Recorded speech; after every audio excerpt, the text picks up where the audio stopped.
السلام عليكم، مرحبا بكم معايا في الفيديو جديد. الوصفة ديال اليوم اقتصادية ببيضة واحدة بدون زيت وبدون دلك.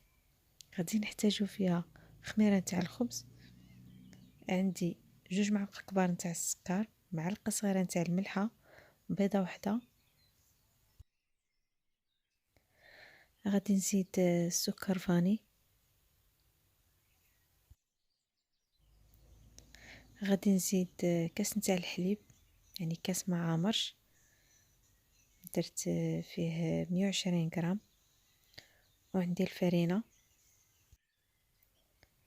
المهم بالنسبة للبنات اللي عندهم الميزان راني خليت لكم المقادير مكتوبين في الفيديو. درت هنايا كيس واحد نتاع خميرة الحلوى. في الاخر كنزيد ليها معلقة كبيرة نتاع الزبدة، غادي ندخلها مزيان في العجينة.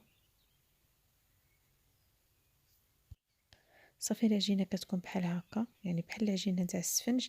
دابا غادي نغطيها، غادي نخليها حتى تخمر.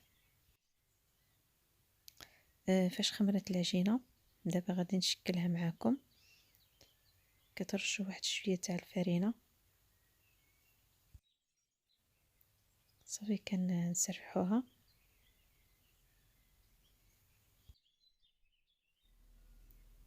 درت ليها الكوفيتين تاع التشين، مهم ديروا اي نوع عندكم نتوما.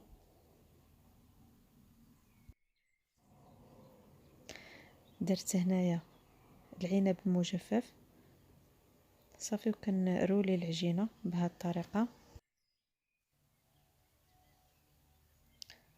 كنقطعها في الوسط بهذا الشكل. صافي كنرولي العجينه بحال هكا، من بعد كنرولي النص الثاني وكنحطو فوق الاول. كنحطو في المول، دهنتو بالزبده ورشيت له الفرينه. غادي نخليها حتى تخمر. صافي هنا فاش خمرت دابا غادي ندخلها الفران طيب على نار اللي كتكون متوسطه. الفران كتكونوا يعني سخنتوه من قبل. صافي هنايا فاش كنخرجوها من الفران زينتها بسكر كلاصي وزينتها بالكرز معلب. انايا قطعتها لكم باش تشوفوا كيفاش جات من الداخل. الطريقه ديالها جد سهله، مكونات بسيطه. نتمنى تجربوها. ينال الاعجاب ديالكم. بالصحه والراحه.